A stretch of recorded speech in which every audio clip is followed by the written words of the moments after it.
adverse selections and moral hazard, right? So if you have access to more information, it solves the problem of what? Of moral hazard and adverse selection. And I'm sure you know the adverse selection is the risk that you will give loan to a wrong person. Adverse selection is before something occur. The risk that loan will be given to the wrong person. Why moral hazard? That one is after.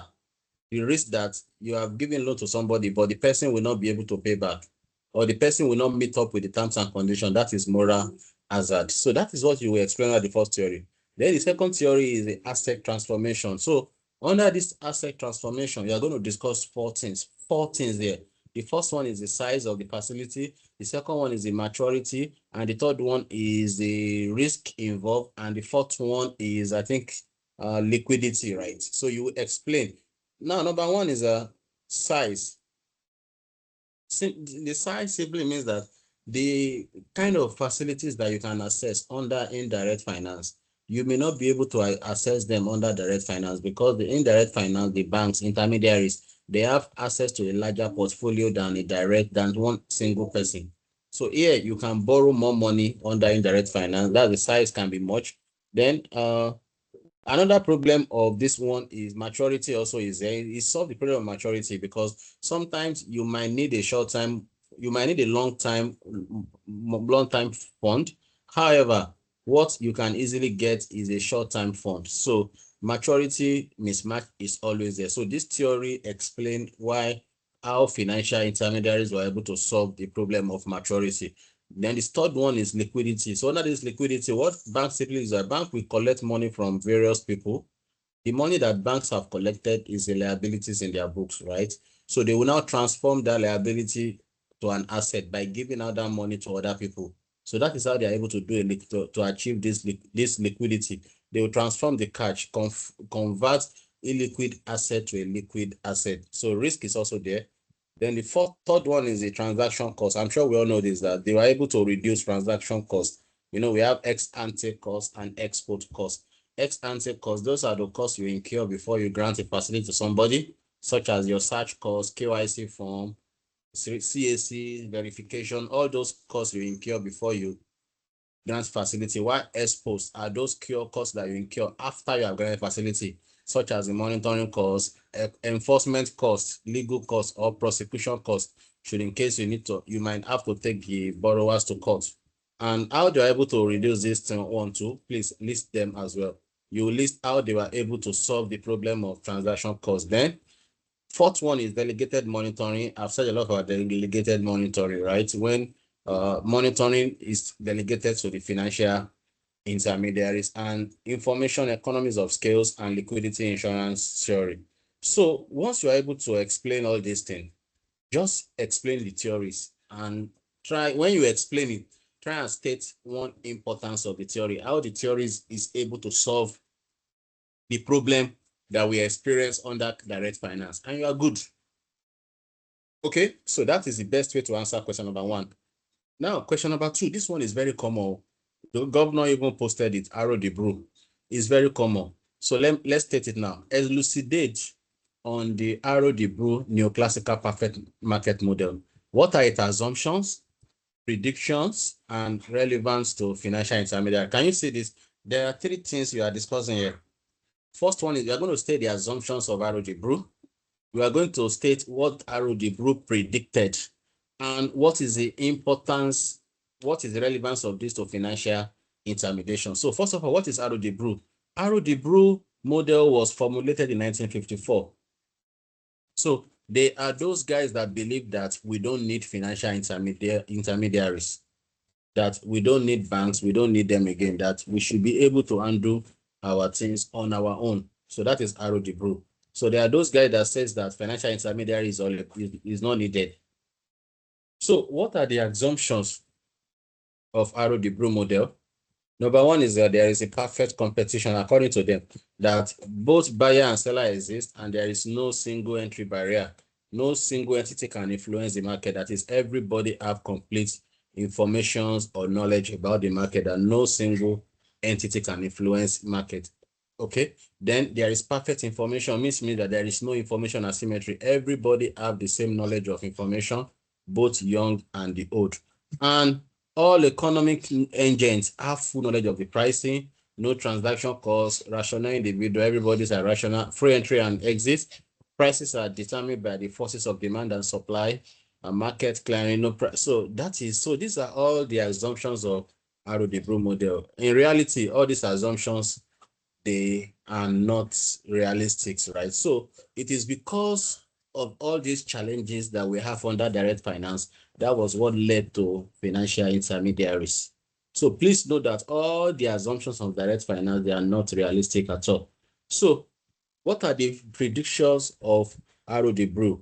What do they think? According to them, they say that financial intermediaries such as banks, insurance firms, they are not necessary. Let me use the word, they are useless. According to them, they are not necessary. Number one prediction is that they are not, banks and co are not necessary. That's according to Arrow-Debreu. Second prediction is that efficient allocation of resources should be determined by the forces of demand and supply. Okay, efficient allocation of resources should be influenced by demand and supply. That means no single person should be able to influence it. According to them, they predicted that. Then the third one is that government does not need to intervene in anything. As in, they don't need anything like government intervention. And the last prediction is that all risk can be perfectly hedged, which means they believe that any risk that occur, they can manage it. So these are the four assumptions of predictions of Arrow-Debreu model. The question is, are all these predictions genuine? No. Just a minute, please. What?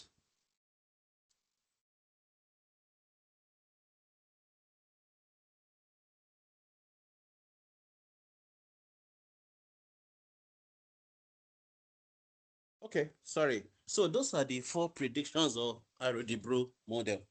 So they believe that all these things, like number one, that financial institutions are unnecessary, meaning you don't need banks and the likes, right? That's one of the things they predicted. Number two, they believe that every resource allocation should be influenced by the forces of demand and supply, and no need for government intervention, and all risks can be perfectly hedged. So I'm sure you can answer it yourself if all these their predictions are genuine. Then what are the relevance of this Arrow-Debreu model to financial intermediation? Number one is that market imperfection is there. We have, let me read the question for you again so that you don't miss the tracks. What are the relevance to financial how important are these things to financial intermediation? The first one is that market imperfection. So we said that real world market are not perfect. So this financial intermediation, they are the one that provide the missing link to support, to ensure that these market imperfections problems are resolved. Information asymmetries in the real life. Here you are trying to relate this story to the real life. In the real life, information is not equal. So the essence of financial intermediaries is to reduce that information asymmetry. Liquidity also. Financial intermediaries convert short-term fund into long-term fund, helping investors. So this tries to explain what are the relevance to financial intermediations. There is how they are able to solve these problems. All right. So the last question is is it 2B or 2C? Explain how financial intermediaries are able to solve or reduce the problem arising from adverse selection and moral hazard. Can you see? Very simple. So first, don't just jump and write. What you do here is explain adverse selection, explain adverse selection, discuss how financial intermediary can solve the problem of adverse selection. That's first part. Second part, explain moral hazard and discuss how they can solve the problem of moral hazard. So I explain adverse selections are they occur before the transaction. That is the risk that the borrower will you give out loan to a wrong person. Simply, that is the meaning of adverse selection. Or you won't be able to select the right person to give loan to. The moral hazard is after you are giving the transaction, the borrower started misbehaving or is unable to meet up with the characteristics, the features or the conditions stated in the loan. So how are the financial intermediaries able to solve adverse selection problem? you need to do a proper credit screening, right? Make sure that you have enough collateral from them. Relationship banking, at least you should be very close. That is why some account officer, they will keep coming to your office every week. It's not as if they like your face, so, but they are coming to spy whether truly business is happening very well. The objective is for them to be able to get their money. Then you should be able to do credit rationing through diversification. Don't put all your fund in one industry like banks now. They have a percentage of their loan they can grant to manufacturing, the one they can grant to ICT sector. There is a way they do it so that if manufacturing is suffering, they can fall back on other sectors too. So that is for adverse selection. Basically, you should do your proper due diligence before you give out loan. That is the summary of adverse selection. Then moral hazard. After I've given you money, you started misbehaving. How can I reduce that risk of moral hazard? Number one, I need to do proper monitoring. Okay, e.g., I will request that you send me some reports. It could be quarterly, or that's why bank keep asking when you are running loan with banks. Every year they will be asking for your audited accounts to check your performance. After they are giving the loan, they will keep asking for it. They will be paying you visit to your factory to check how you are performing. Then there should be a strong low covenant. This low covenant shows the terms and agreements. So it shows that if you default, so this is the implication of many companies in Nigeria, they've have been taken over by banks because they borrow money, they refuse to pay. Bank will just come and carry everything there. Incentive-based contracts, okay, is also there. Insurance and risk. So definitely, once you are granting loan to somebody, make sure that you insure that loan. Should in case the borrower fail to pay, insurance company will be able to protect you. So insurance. So that's for that. So we are done with section A. So if I were you, there are two questions here. I will prefer if this kind of things comes out in the exam, I still lean towards question number one, because that one is only question number one is only question number one. But question number two have A and B. So it depends on which one you, both of them are simple to me, right? But I believe they are simple too. So choose your devil properly. All right, let's look at number two. I mean number three. Number three, balance sheet management is concerned with the coordinate management of the entire balance sheet and its interrelationship, or a continual process of assessing and trading in banks. Sorry, who is that? I have to stop. I have to mute somebody. Hello, who is that? Oh, okay. Okay, the person is muted already. Please mute, mute. Okay, so discuss the above relationship process via adopting asset-based approach to resolve the dilemma confronting the banker in the conflict between liquidity and profitability. So I think we've explained this very well. So let me re-explain it again now.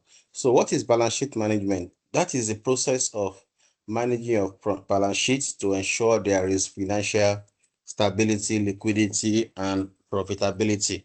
And note that liquidity basically is to ensure that you have enough cash to meet up with your short-term obligation, while profitability is to ensure that you make enough returns so that you'll be able to satisfy your shareholders. However, there is always a conflict between liquidity and profitability, because if a bank is focusing more on liquidity, then it will have adverse effects on profitability. Why, if a bank is focusing more on profitability, it will also have adverse effects on liquidity. So a good bank needs to strike a balance. It depends on the approach of the bank. If you are a risk averse, I will give out all the money as loan, make more profit. However, my liquidity will drop. But if I don't like risk at all, then I would rather keep my money and invest less. So if you give out lesser loan, then your profit will drop. So the asset allocation approach, that's the AAL, is an approach that states that you should focus more on investing all your funds in every form of security so that you can generate maximum profit. Okay, so that is exactly what this is talking about. So there are various ways that bank can achieve this. The first one is through asset diversification. You have a mixture of different things you are investing on. You can do treasury bill, long time, everything. Objective is to earn enough profit. Maturity matching is there, loan restructuring reserve. So there are a couple of them which we have discussed in detail. So this is what asset allocation approach is talking about. So if you check, this demand deposit can only be used for primary, secondary, and other securities, meaning you can't use short time for long time. That is what AAL is all about. Okay, then the second one is known as a pool of fund. It is the pool of fund that you can use your asset to invest on anything that is available. That is for pool of fund. So remember, section B is what we are talking about. So this one is one question. No? Number 3 is either you do number 3 or you do number 4. Number 4, look at number 4. Discuss any 3 of these techniques for managing asset and liability. I beg you in the name of God, please do number 4. I beg you in the name of God, please do this number 4. Just pick 3 of these. So I will try my best now to explain all these 6 concepts. Very simple. Please do number 4. Just pick 3. Write short notes and you are good. So let's pick them one by one now. So gap analysis. Let's start with gap analysis. So what gap analysis is all about is that, there is banks survive on interest, right? We have interest in, that was why I did this analysis here. We have interest income and interest expense. Interest income is what bank earns when they give out loans to people. Why interest expense is what banks pay you. That your tertiary money you have in your savings account. Anything bank is paying you, that's their interest expense. So what this gap duration is saying is that it is always good for a bank. A bank should be more sensitive about the duration between their interest income and interest expense. So what it means is that if you give out loan, you should be able to realize more interest on the loan you are giving out than you are paying to those that have facilities with you. So that's gap analysis. So it's a method used to assess interest risk by evaluating the difference between a bank interest sensitive asset and liability. All this in a story is just measure the relationship between evaluating the difference between interest income and interest expense. That's the simple English to analyze this. So the bank, they are saying that, so for example, now banks, if you want to borrow money in the banks, I think it's over 30%, right? But if you have money in your savings account or fixed deposit, the highest they will give you 12%. So which means that banks are making a whopping how much? About 20% gain. They will give out loan to people at 30-something%. However, they will pay you about 10%. They will still give you condition that your savings account, you should not withdraw more than 3 times. They will give you all those conditions. So that's the difference, right? So duration gap analysis. So this one is measuring the maturity of, this one is trying to measuring the gap between the maturity of asset and liability. This is the duration. So if it will take you 60 days to pay your liability, what this thing is saying is that your asset, you should recover your asset faster. Okay, you should recover your asset faster than your liability. If I will pay you 60 days, then I should be able to collect my money in 50 days. That's duration gap analysis. So here, this is saying that there should be a positive, there should be your duration in recovering your assets, or the maturity in recovering your assets, should be lesser than it takes for you to settle your liability. The reason being that if you are setting your liability faster than you are recovering your asset, then you are likely going to be in liquidity crisis. So duration gap analysis is measuring the maturity concept of your asset and liability, while gap duration is trying to measure the difference between your interest income and interest expense. So let me stop here for now. Listen to question. Any questions for me so far? Or is there anything that is not clear? Or is there anyone that have another perspective to explain these two? Say these two concepts. Stop transcribing me, my friend. Any questions, or is there someone that have a better perspective that can be used to explain this thing I've just explained now? That's a gap. Okay, please. Thank you. Hello, Go Mr. ahead. Kazim. Yes, I'm with you, Please, bro. Go ahead. as I was reading the materials you sent to us Yes. about gap analysis. About gap analysis.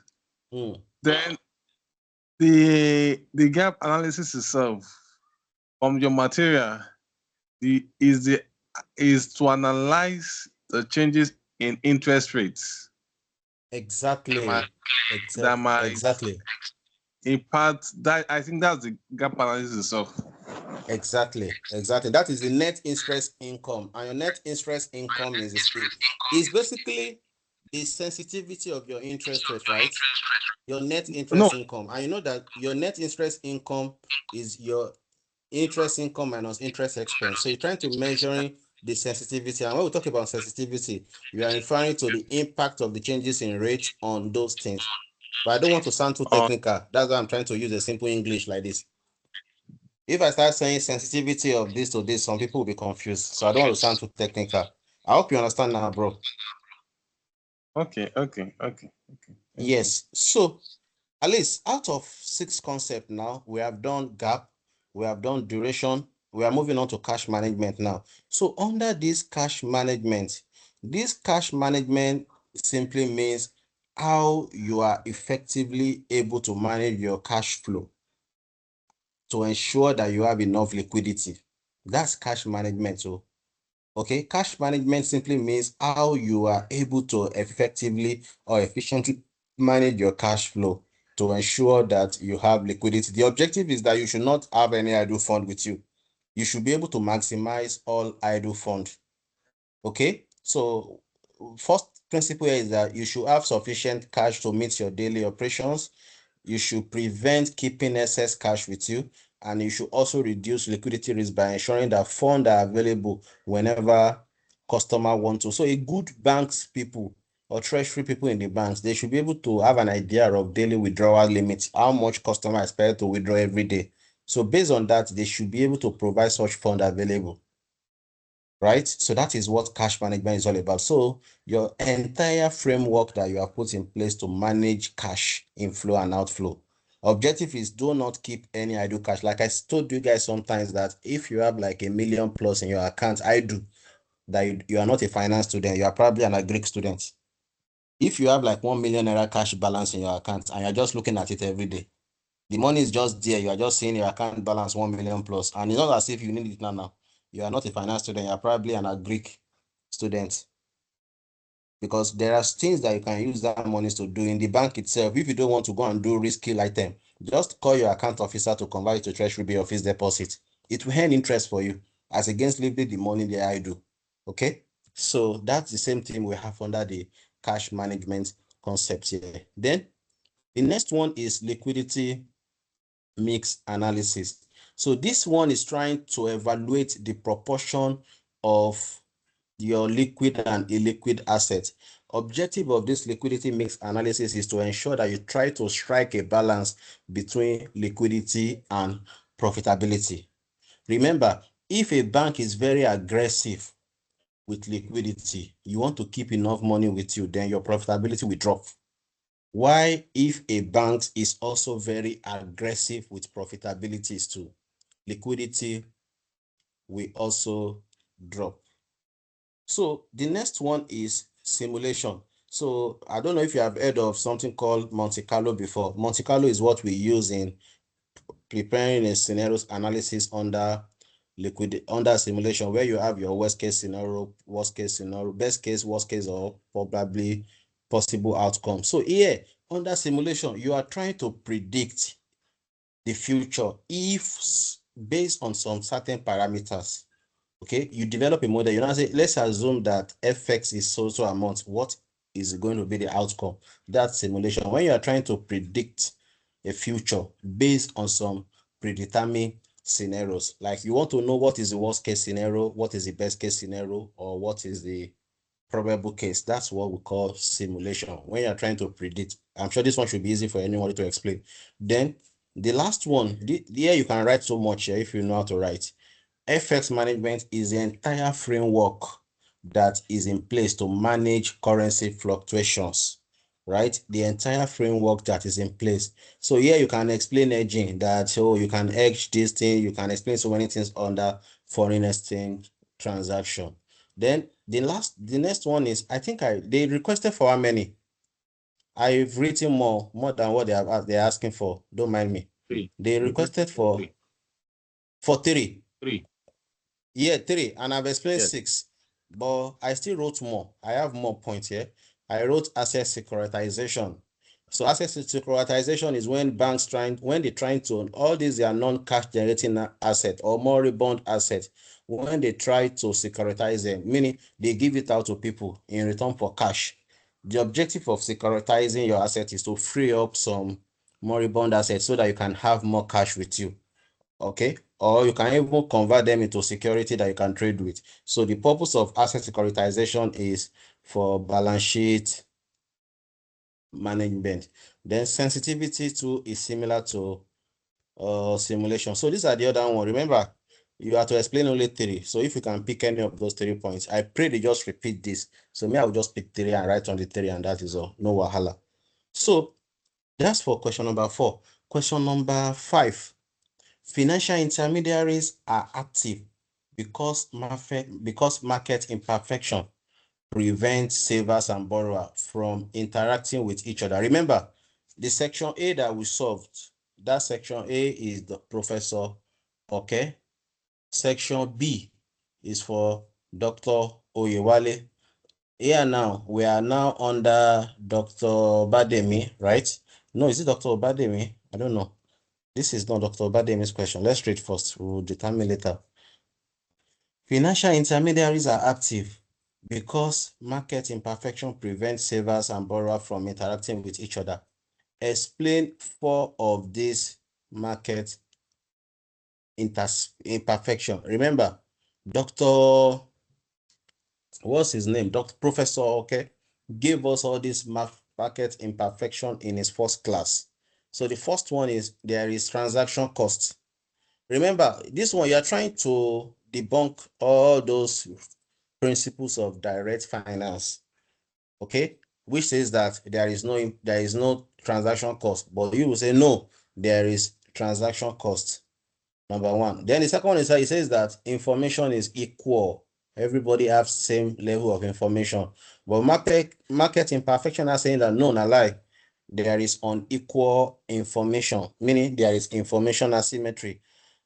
There is shock in consumer consumption, and there is difference in preferences of lenders and borrowers. So these are the market imperfections. So if you want to explain this now, you will explain this one. Let me write it to you.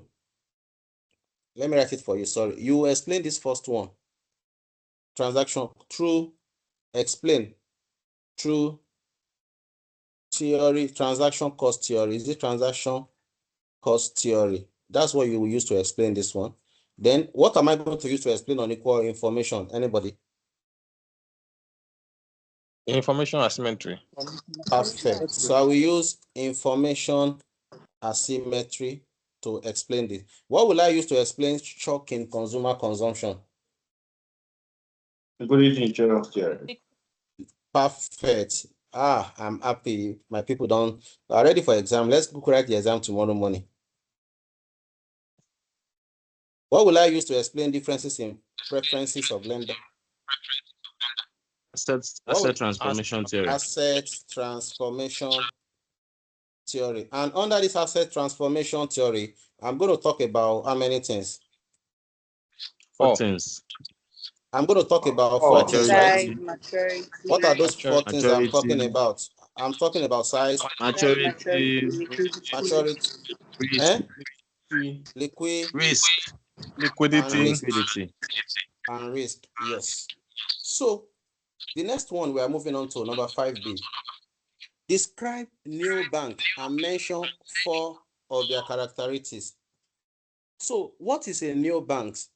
Neobanks are those banks that does not have physical presence. They are operating as bank, but they don't have physical presence. So let me read them now. So they are basically digital only financial institution. Okay, neobanks are digital only financial institution that operate without physical presence. So they provide banking service, but they don't have physical present. So examples of neobanks, can you give me examples of neobanks? Some products, we have Wema Bank, they have Alert, is a product. It's not Alert is a product. So that's one of the neobanks. There are many of them. Give me examples of neobanks, although they didn't request for examples, but can we think and give some examples of neobanks? I know Alert is one of them. Opay, okay, Opay don't have office, Abi. Or no, they have office, but you cannot go to their office and withdraw, or you can't withdraw and deposit in their office. Everything is done online. That's the meaning. They will surely have office where they have their admin staff, but you cannot walk into Opay and say you want to deposit money. No, everything on Opay is done online. So that is meaning of neobanks. They are operating, but you cannot go there for transaction. You have to do everything via your mobile or whatever. So Opay, PalmPay, Alert, those are neobanks. So what are the characteristics of neobanks? First is that they are fully digital operations. They operate exclusively online. They don't have any branch like GT, Wema, Access, Zenith. They don't have. Everything they do is online. Then there is low cost banking service. Because they don't have branches everywhere, their overhead is small. AI driven, so they use automated and they partner with a licensed banks, right? For example, if you have OPay and you want to fund your own pay, you can go to your banks to deposit money into your own pay account and the like. So that's the meaning of neobanks. So that's question number 5B. All right, moving on to question number 6B. So here we were to differentiate between financial intermediaries and non-financial intermediary in Nigeria. Discuss two of each. I mean, between bank. So when we say bank financial intermediaries, please don't make mistakes by now writing the name of banks. No. Under banks financial intermediaries, we have about 5 or 6. Number 1 is the commercial banks. Number 2 is your mortgage banks. Number 3 is your infrastructure banks. Number 4 is your microfinance banks. Number 5 is your development banks. Those are the BFI. Now, they now request that we should explain two. So you can see easily I explain commercial and microfinance because those are the easiest for me to explain. Okay, so be careful. If they say BFI, don't go and mention Zenith Access or UBA. No, there are those ones that are listed for you. All right, then non-bank financial institution. These ones too, they are not a traditional banks, but they also provide a critical they play a critical role. Examples are insurance company, pension fund administration. Those are the non-bank financial institution. So that's for question number 5, which I think is very, very easy to answer. Now let's look at question number 6. The advancement in technology has made it possible for other financial and non-financial institutions to penetrate the functions of banks, financial intermediaries. Are these players complementary or competitive to the traditional bank activities? So those fintechs, what you are to say is that, are they complementary or competitive? So you are basically going to state what are the benefits of those fintech people to banking and what are the disadvantages of fintech. That's the meaning. This is Dr. Obademi, is the one that loves all this grammar. He loves using grammar to confuse people. So are these players complementary or competitive? Complementary means that how do they support traditional banks? Number 1 is financial inclusion. Hope you still remember financial inclusion that we did yesterday, right? Okay, financial inclusion is when you try to, okay, let me throw you guys under the bus. Can someone explain the difference between financial inclusion and financial deepening as we discussed yesterday? And if you are part of yesterday's class, quickly tell us the difference between the two. Oh, yeah. Financial, number 1, maybe you look at the focus. Financial inclusion bring people to financial services and products, while financial deepening is increasing the size and the complexity of the financial product and services. Then the definition itself is to give access to financial products, to bring people or to give people access to financial products. Then the deepening is talking about the expansion of the financial product and services. Then the measurements, the financial inclusion is just like looking at the percentage of customers. Then in terms of deepening, it's talking about the percentage GDP as a whole, the country as a whole. So I think that's what I can really say about that. Okay, Let me add that's to a it. good, that's a good Just one. like So, Hello? like I said, yeah, I can hear you. Can I I can add hear to you. it? Why not? Please go ahead. Go ahead. Why not? Please go ahead. Just like you told us yesterday, you said financial inclusion is uh, growth, while deepening is development. So it's possible to grow without developing if you bring people into the net and yet they are not utilizing the facilities. You can grow in numbers, but yet there is no effect on the national GDP and all that. I'm quoting you yesterday. Correct. So financial inclusion simply means when you are expanding you are opening ATM in all the streets in Agege. But financial deepening is how are people using it? If you open ATM, nobody is using it. That means you're having inclusion, but you are not having deepening, right? Correct. So back to the question. Thank you, guys. Back to the question now. So how does this fintech play a complementary role to traditional banking? Number one is financial inclusion. Now, most people, even not Danfo driver, conductor, I can say that almost all of them have OPay accounts now. Correct? Almost everybody have OPay. Their phone number is their OPay account number. Correct? So that is how it works. So, but before OPay, most of these guys don't even have accounts.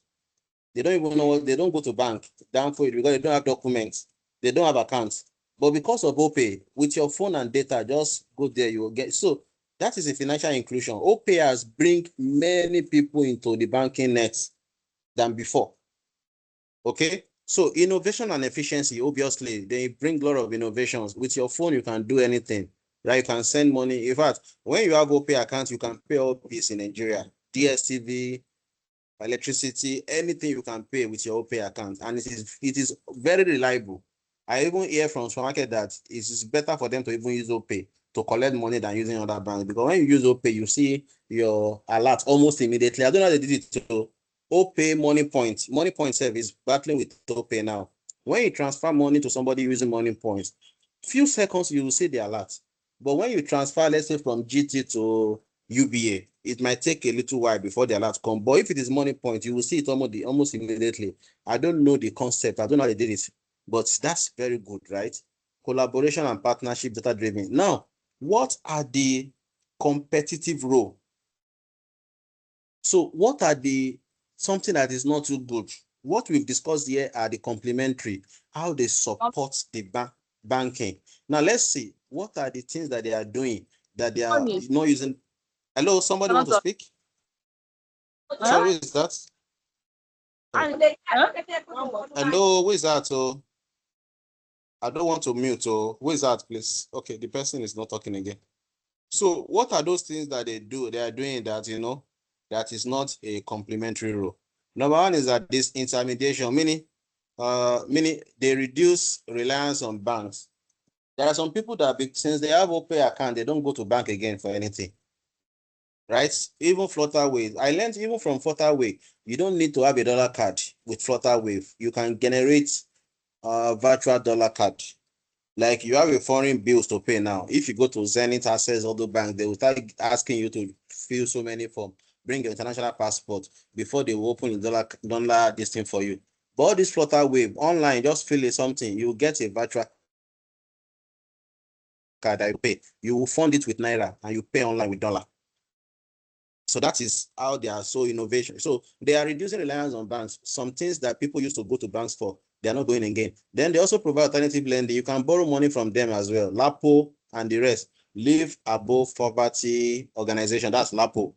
So they are giving people money. So most of those pepper seller, they don't go to banks. They can easily borrow money from LAPO. Okay, local cost. So these are the way they are now. So banks is now competing with them now. Banks are competing with those guys seriously. They are competing with them. So let's look at number 6 now. Number 6A2. Explain 4 advantage that traditional banks has over other market participants in financial intermediation. So what are the benefits of banks over traditional banks over other market participants? What are the market participants? So there are those other financial intermediations other than traditional banking. Traditional banking, they are basically your commercial banks, so don't mess it up. When they say traditional banking, they're commercial banks, right? That's traditional banking. So the advantage that the traditional banks have deposits, they can collect money from you, and also they are insured by NDIC. They also have access to central bank for liquidity support. They provide comprehensive financial service. They have a strong customer base. At least banks have the largest customer more than any other financial intermediaries. So note that. Okay. So that's for that. That's 6A. Number 6B. Discuss 2 major markets involved in semi-direct intermediation. So these ones too, this semi-direct intermediations refers to where financial facility traded without ownership of the securities, right? So I think I'm not too conversant with this, but you can read up on them. When I say this one, I will just move on from there. I beg. Anything I don't know, I don't need to read it again. So we have Chappell Hill or Stanbic Trust as an example. You can read up. So number 6C, write short notes on the following. Investment banking. Okay, transmission over the counter market and derivative market. So I know investment banking very well. I know derivative market. So let's read on transmission and over the counter. So let me explain now. So investment banking, there are those don't think they are doing banking service. So no, they call them investment banking because they perform some services that relate to investment, such as underwriting services, merger and acquisition, advisory, and other stuff. So there are a couple of them. We have the LVN Trust, we have the Morgan Stanley in Nigeria, we have Chappell Hill. There are all these investment banking. There are many of them, right? So then let me read transmutation if I can pick it up here. Transmutation refers to the process of transforming financial assets to meet the need of different investors. So it involves converting short-term deposits into long-term loans, thereby facilitating economic growth. So we can say that transmutation is a process of converting short-term deposits into long-term deposits. I hope you guys can pick it. When you're trying to convert short-term deposit into long-term deposit. So we can say that is what transmutation is all about. So please read up on the remaining 2. This section C of Dr. Bade, we have to be able to be careful. But the good news is that I don't think he discussed all these things with us in class. So he can't ask what he didn't teach us. So that is a fact. Let's look at question number 7. All right. Despite the efficiency of the capital market, it is still fraught with certain imperfection. So discuss the causes of capital market imperfection. So what are the causes of imperfection? They are those things that contest the rules under perfect markets. Number 1 is information asymmetric is one of them. Number 2 is that it's transaction cost. Number 3 is that people can influence the market. You know, under perfect market, you said nobody can influence, but here people can influence. Then number 4 is that limited market access. There, under perfect market, we says there is no limited access to market. Everybody, there is free entry and free exit. But the imperfection now says that no, there is limited market. And okay, so that's for that. Then B, explain the macroeconomic consequence of capital market imperfection. So what are the macroeconomic consequences of capital market imperfections, and what are the cure to capital market imperfection? So the macroeconomics is that number 1 is that it reduces investment and economic growth. Okay, it increased financial instability, and there is higher cost of capital and wealth inequality. How does it reduce investments and economic growth? Because people can easily influence the transactions, right? So means that if you are genuine, you may not be able to have access to some things because some other guys that have more connections have been able to influence it. All right, so that will also result into financial instability, higher cost of capital because of the presence of transaction costs, and there is always wealth inequality. So what are the cures to this market imperfection? Number one is that there should be a strong financial regulations. That's the first one. Government should be up to their game. Then there should be enough market transparency and transaction costs should be reduced. There should also be more of financial inclusion. That means many people should have access to these facilities. All right. So the last one for this particular year, question 8, the effect of the global financial meltdown of 2020, 2008, and other financial crisis have shown a shock in a particular country, market, or financial institution. Can spread to other country market for different. So what's the difference between contagious and fragility? What is the difference between financial contagion and financial fragility? So let me explain now. Financial contagious is when, let's say you have, let me use computer as an example now. You have a computer, right? So you are connected to the internet. So there is a virus in another computer. That virus now spread across all computer on the same network. That means you have contacted virus, right? That is contagion. Then fragility is that your own system that you are using is very, very weak in such a way that any problem somewhere else can easily affect and crash you. That's fragility. So let's bring it down home now. Financial contagious is when there is a rapid spread of financial crisis from one country and it spread across every other countries. E.g., if anything happens in the US, it will affect almost all the countries in the world, right? Because most of our foreign transactions are routed through HSBC. So that is financial contagious. So this is when crisis in one nation spread fast across to every other nation. Then when we now say fragility is that when a company itself is very, very weak in such a way that any external forces can easily influence or affect the company itself. So let's read what is it. So financial contagion refers to the rapid spread of financial crisis from one country to another. You can say COVID-19 now. When COVID-19 happened in China, it spread, it affected almost institutions globally. So that is what contagion is all about. Then fragility is describe a weak financial system that is highly vulnerable to shock due to factors such. So when you are very vulnerable, that any external factor can easily result into shock or to some negative impact on you. That is known as a fragility. So what are the causes of fragility?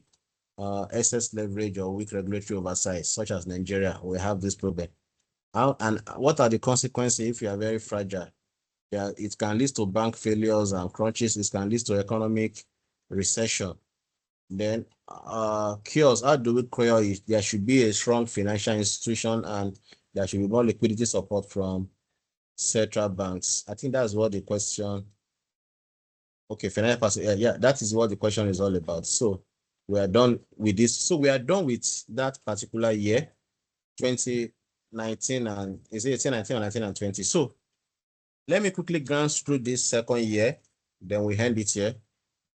So this second year is 2020. So this second year will be faster because the questions are repeated. So anyone that I've explained before, I won't really bother more on them again. I'll only move on to the new question. So let's look at this now, 2021 and 2022. Discuss comprehensively how the key theories of financial intermediary enable to understand the existence. So you can see, this is the same as question number 1 of the previous year. I hope you understand, Abby. This question number 1 here was repeated from previous year. So hopefully, they might repeat the same questions for us. Write it down. In case they repeat it after the exam, just hand over a bottle of wine to me. I will collect it. I hope that is clear, right? This same number 1 was repeated from the previous year. So let's move on to number 2. We have done this already. Number 2. What is information asymmetry? What problems are created by information asymmetry? 2B, explain how the problem arising from adverse selection and moral hazard are reduced in the debt market. Can you see that this one too was repeated from the last one we just solved, correct? Hello, are you guys following me, please? Yes. Yes. Yes. So this one also is a repeated question. So I'll move on. So just understand the pattern. The section A, they're always repeating the question every year. So they don't have anything beyond information asymmetry or theories. That's the only question. It's every year like that. That's how they bring it every year. So let's move on to question number 3. So I think we will be coming across new questions now. So that's for section A. Section A, they will always repeat the same thing every year.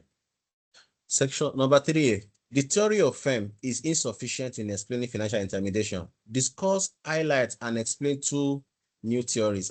This one is even asking for only 2, when all of us can explain like 5. So here they're asking us to explain only 2. So you can pick any 2. I pick information asymmetry theory, or you can pick any of the 2 theories. Just explain it, that's all. Now, 3B. With regards to the globalization of the financial system, what are the challenges posed by globalization to the financial system of developing nations? What are the different institutions and mechanisms put in place for financial stability? So here you are looking at globalization. We did this one under 839, international banking. Mama taught us this, globalization. What are the challenges of globalization? Globalization is when all the countries, the economies in the world are connected, right? Interconnected of global economics. That is what globalization is all about. So what are the challenges? Number 1 is that there is exchange rate fluctuation. Exchange rate fluctuation can affect the global market, financial volatility and capital flight, risk of financial crisis, dependence on foreign capital, e.g. Nigeria, and regulatory and supervision challenges. So these are the problems of globalization. So if you are not involved in globalization, you may not encounter this problem. Now, there are some institutions that are put in place to maintain financial stability. Number 1 is, IMF is there, World Bank is there. There is a Basel Committee on Banking. There is Central Bank of every countries. Okay, so these are the institutions that are in place to manage the impact of globalization. So, next question, number 4. Write short notes on 4 of the following. How many do we have? 1, 2, 3, 4. It is 4 now. They are still saying on 4. Okay, Ben, you raise your hand. Can you speak? Yeah, please, can you just scroll down? Okay, yeah, we are there. So the question I have is not directly to what we are doing, but it's still part of it. So you talked about IMF being part of mechanism to call for help in globalization, right? So the To question help is, to sustain financial stability. yes. So my question is in regards to Nigeria, like why do they keep giving loans to the corrupt government or in Africa in general? Why So they that's keep giving loans to us in Nigeria, despite the fact that we are corrupt? yes, and other African countries. So that's not helping financial stability. And the answer is that if they don't give loans to us, all of them will collect. Do you know why IMF will continue to give loans to Nigeria, even though they know we are corrupt? Nigerians No. have over 200 million population. So let's assume that Nigeria is in crisis. Do you think the rest of the world will be at peace? They should be ready to accommodate 200 million people into their country.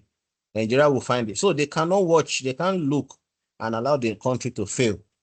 That is the reason why they will have to keep supporting until the point of death.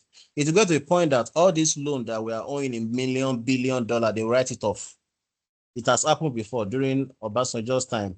All the big loan that we are owing them, they write everything off, and Obasanjo clears some, they write off the remaining. So IMF will keep on pumping money into Africa, even though they know that you are stealing the money, or they know already, but they cannot leave you alone. Reason because if anything happens to you and your country collapse, the rest of the world must be ready to accommodate 200 million people. I don't know whether you understand that sentiment now, Ben. Yes, yes. I get your point. Yes. Okay. So that is how it works, right? That is how it works. So it's beyond political, it's more of the moral, whatever. They have to keep doing it. They have to until the last dining moment. So question number 4. Write short notes on 4 of the following. So I'm sure we can all write on information asymmetry. That one is gone. Hedging. So hedging is a risk management when you try to mitigate against risk. That is hedging. So when you are, is a process of mitigating against risk, or when you are trying to take a position today for future transactions, and you can do this hedging through financial instruments or derivatives. You can do forward contract, future option, or swaps. That's hedging. So contagious, I've explained the meaning of this contagious. So that is the spread of economic crisis from one country to another country. That is financial contagious. Just use COVID-19 as an example. COVID-19 keeps spreading everywhere. That's contagious, becoming contagious everywhere. So imperatives of financial market existence. So what are the importance of financial markets? Number 1 is it enables business to raise funds for expansion. It provides investors with opportunity for wealth creation.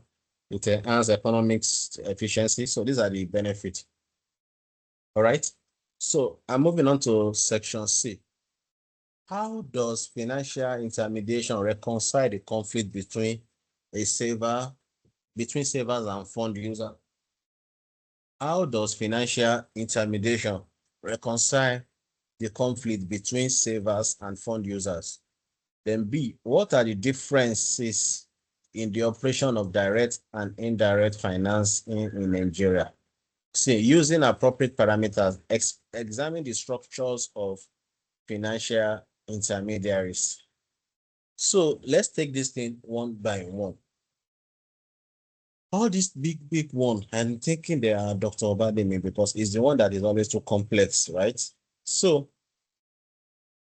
number 1 states that how does financial intermediary reconcile the difference between savers? Yeah, what this simply means is that banks collect money from customers. That's the depositor. Those money they collected from customers, depositor, is shown as their deposit. Bank is sold as deposit, and deposit is kept as a liabilities in banks' books. So the same money is what banks now give out to fund users in form of loan. That is an asset. So it is those loans that the banks earn interest income, whereas those that deposit money, they pay them interest expense. So this is how they are able to transform assets from illiquid to a liquid form. Okay, so this is how they are able to reconcile the conflict, right? So they give out money and they do all these things. Also, when they are giving out money to those guys too, they ensure that there are some things that are put in place, such as insurance. They have enough collateral to mitigate against risk, and they ensure that they give out these monies to depositors who have credit worthiness. So that is how I can explain that. Then, what are the differences in the operation of direct and indirect finance? So just explain. Okay, question? Mr. Kazim, Yes, please. that question, the way I also look at it, I don't know whether I'm right or wrong. That Yes. maybe I'm looking at it in the aspect of the existence of financial intermediary. You are correct, but you need to now link. They are specific. That how are they able to reconcile the conflict between savers and fund users? Savers are those customers that deposit money. Fund users are those people that bank are giving monies to. So you need to explain the connection. Oh yeah, explain. Let me listen to your own view, sir. No. I said I'm looking at it in form of the function of financial intermediary. Okay, you mean but when you are listing those functions, you must link them to the savers and fund users. It's not a generic something, no. Yeah. That's my Because own they are submission. specific. They said savers and fund users. So we can't be listing all the whatever. We must link it to savers. I understand your view. Okay. So number 5B, what are the differences in the operation of direct finance? So here, you are going to explain direct finance and indirect finance, and I think that should be all. So explain direct finance and how it works. Under direct finance, you don't need intermediaries. You access your fund directly from the savers. You access directly without financial intermediaries. E.g., Kazim can approach K and collect money from him. That's direct finance. We don't need any third party to link us together. But under indirect finance, this is where you access the same facility through a third party known as intermediaries. So indirect finance involves the uses of intermediaries, while direct finance does not involve the uses of what? Intermediaries. So that's the best way I can explain this. So 5C, using appropriate parameters, examine the structure of financial intermediaries. So financial intermediaries, they are structures into different way. Number one is that we have the BFI, bank and financial intermediaries, such as the depository, those that collect money from customers. And we also have non-BFI, that is the non-depository, such as insurance company. We have investment intermediaries, the stockbrokers, and we also have a regulatory body. So all these things are the various structures of financial intermediaries. Okay, so just read more on that. Then number 6, how has financial intermediation influenced Nigerian economies and growth and development? I discussed this yesterday during the Q&A, so I don't need to discuss further. We can read more on this. We discussed it yesterday. We elaborated it yesterday during the AOC discussion. This is a question that the lecturers said it will come out, and we covered it during our AOC yesterday. The video is on YouTube. Please go and listen to it again. 6B, how different are banks and NBF in the process of financial intermediation? So here, you are going to explain what is the bank financial institution, list the various type of BFI. You can write short note on each of them. Then you also explain non-BFI, list the various type of BFI and write something there. So if you look at number C, 6C is the same as this one we solved previously. It's the same as 5C. Can you see? No, it's the same thing as 5B. So number 6C, they say we should explain the concept of direct and indirect financing. So it's the same. So, but you have to answer either 5 or 6. So the two questions are the same. You can see I've talked about BFI and non-BFI. All right. So you explain direct finance and explain direct financing too. Now let's discuss this. Number 7, profitability versus liquidity dilemma has been a nagging issue confronting the bank's operation mechanism today. In the light of this statement, discuss exhaustively using the concept of PUFA and AA to explain. So I've already discussed this several times, but let me go through it again for the purpose of those joining me for the first time. So profitability and liquidity, like I said, the relationship between them is inverse. If you are aggressive on one, the other one goes down. That is the way it works. So there is an inverse relationship between profitability and liquidity. Now, so there are two ways of managing liquidity. You can either use your pool of fund. Under pool of fund, all your fund will be combined into one pot. Then you can now invest them on anything. That is what pool of fund is all about. Then the second, that's so in pool of fund now, all various sorts of funding you have, demand, savings, time, and capital, all of them are put together in one basket. Then you can now invest them in anything you like. Okay. Then the second one is the AAL approach, asset allocation approach. Under asset allocation approach, you have this same funding, but you can only invest short-term savings on short-term investments. You cannot invest short-term savings on fixed assets. That's a mismatch. So that is what AAL. So under the AAL now, you have to be sensitive of the type of fund you have before deciding on investment. But under pool of fund, you don't have to be sensitive. Just put all the money together in one basket and invest. So, but if I'm to advise you, I would prefer you rather go for is this number 7? Okay, let's read number 8 first of all. So this is number 7. Now, number 8, please, this will come out. If you want to place a bet, let's bet now. Dr. Iwale told us he will set this for us and he will ask us to explain only 4. Okay, this number 8 will come out. CBN, NDIC, NSEC, NICOM, and FRC. It will come out. So CBN, established in 1958, commenced in 1959. NDIC, they were established in 1988. NSEC, Nigerian SEC, they were established in which year? Investment and Security something of which year is NSEC, please? Can anybody remind me? NSEC and NICOM, who remember? Is NSEC not Security and Exchange Commission? Yes, they were established through ISA Act, Investment and I something think that Act. should be 79. I think it's 1979. 79. Okay, I'm what not sure. about NICOM? NICOM is 2004, right? No, that's PENCOM. PENCOM is 2004. Okay, when is NICOM? Okay, we have the. 1997. Okay, let me run us. This is the last question actually for tonight. So let me run PENCOM us is through those. 1997. Don't worry. Let me run us through them again. I have everything here. Let me run us through. But note that that question will come out almost 90%. The lecturer told us that he will ask us to explain only 4. And he said the same thing during our break, and it came out. All those YEP, everything. So it will come out. So the lecturer told us. I want to explain those regulatory stuff. So you can pick 4 of your choice. CBN, this is it. Write short notes on any 4. CBN is 1958, commenced in 1959. Note that. NDIC is 1988.